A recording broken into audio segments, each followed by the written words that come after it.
Simplicity, patience, compassion, these three are your greatest treasures. Simple in actions and thoughts, you return to the source of being. Patient with both friends and enemies, you accord with the way things are. Compassionate toward yourself, you reconcile all beings in the world. Life is a series of natural and spontaneous changes. Don't resist them, that only creates sorrow. Let reality be reality.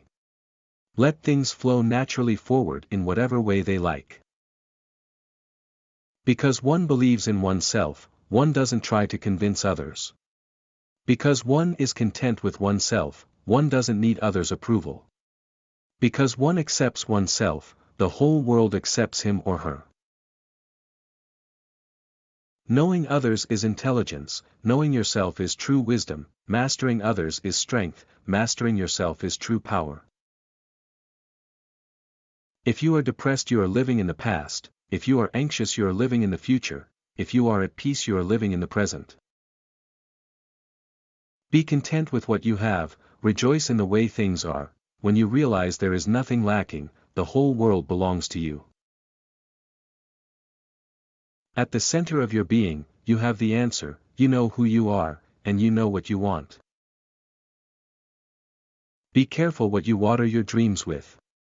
Water them with worry and fear and you will produce weeds that choke the life from your dream.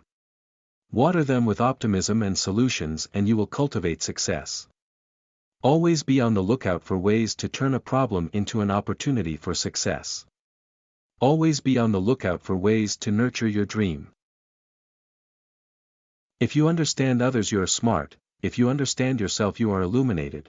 If you overcome others, you are powerful. If you overcome yourself, you have strength. If you know how to be satisfied, you are rich. If you can act with vigor, you have a will. If you don't lose your objectives, you can be long-lasting. If you die without loss, you are eternal. Kindness in words creates confidence. Kindness in thinking creates profoundness. Kindness in giving creates love. A leader is best, when people barely know he exists, of a good leader, who talks little, when his work is done, his aim fulfilled, they will say, we did this ourselves. I have three precious things which I hold fast and prize. The first is gentleness, the second is frugality, the third is humility, which keeps me from putting myself before others. Be gentle and you can be bold, be frugal and you can be liberal, avoid putting yourself before others and you can become a leader among men. Watch your thoughts, they become your words. Watch your words, they become your actions. Watch your actions, they become your habits. Watch your habits, they become your character. Watch your character, it becomes your destiny. All streams flow to the sea because it is lower than they are. Humility gives it its power. If you want to govern the people, you must place yourself below them. If you want to lead the people, you must learn how to follow them. To lead people, walk beside them. As for the best leaders, the people do not notice their existence. The next best, the people honor and praise. The next, the people fear, and the next, the people hate. When the best leader's work is done, the people say, we did it ourselves. She does not show herself, and therefore is apparent. She does not affirm herself, and therefore is acknowledged. She does not boast and therefore has merit. She does not strive and therefore is successful. It is exactly because she does not contend, that nobody can contend with her. Water is fluid, soft, and yielding. But water will wear away rock, which is rigid and cannot yield. As a rule, whatever is fluid, soft, and yielding will overcome whatever is rigid and hard. This is another paradox: what is soft is strong. The past has no power to stop you from being present now. Only your grievance about the past can do that. What is grievance? The baggage of old thought and emotion. Go to the people. Live with them. Learn from them. Love them. Start with what they know. Build with what they have. But with the best leaders, when the work is done, the task accomplished, the people will say, we have done this ourselves. A man is born gentle and weak, at his death he is hard and stiff. All things, including the grass and trees, are soft and pliable in life, dry and brittle in death. Stiffness is thus a companion of death, flexibility a companion of life. An army that cannot yield will be defeated. A tree that cannot bend will crack in the wind. The hard and stiff will be broken, the soft and supple will prevail. Some say that my teaching is nonsense, others call it lofty but impractical, but to those who have looked inside themselves, this nonsense makes perfect sense, and to those who put it into practice, this loftiness has roots that go deep. If you look to others for fulfillment, you will never truly be fulfilled. If your happiness depends on money, you will never be happy with yourself. Be content with what you have, rejoice in the way things are.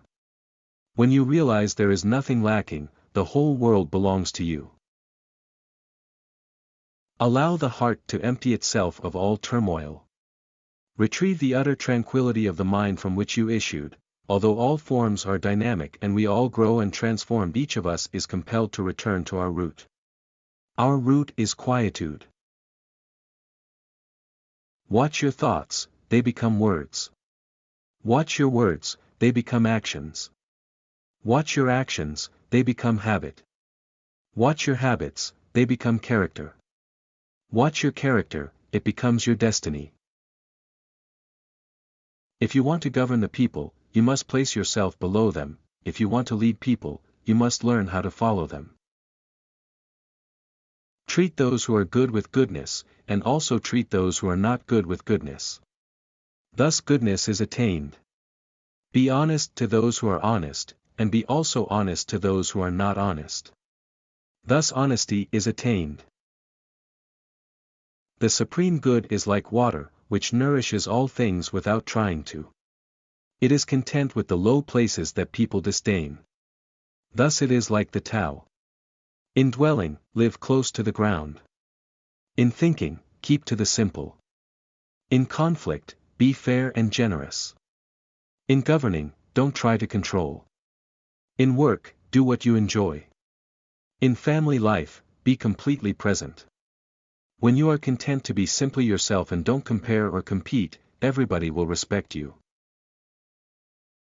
One who understands others has knowledge, one who understands himself has wisdom. Mastering others requires force, mastering the self needs strength. The best of all leaders is the one who helps people so that eventually they don't need him. Too much brightness blinds the eyes. Too much sound deafens the ears. Too much flavor ruins the tongue. Chasing desires to excess turns your mind towards madness, and valuing precious things impairs good judgment. Choose food, clothing, and shelter that accords with nature, rely on your own body for transportation. Allow your work and your recreation to be one and the same. Do exercise that develops your whole being and not just your body. Listen to music that bridges the three spheres of your being. Choose leaders for their virtue rather than their wealth or power. Serve others and cultivate yourself simultaneously. Understand that true growth comes from meeting and solving problems of life in a way that. Therefore, in dwelling, choose modest quarters, in thinking, value stillness, in dealing with others, be kind, in choosing words, be sincere, in leading, be just, in working, be competent, in acting, choose the correct timing. Follow these words and there will be no error. The world has a first cause, which may be regarded as the mother of the world. When one has found the mother, one can know the child. Knowing the child and still keeping the mother, to the end of his days he shall suffer no harm.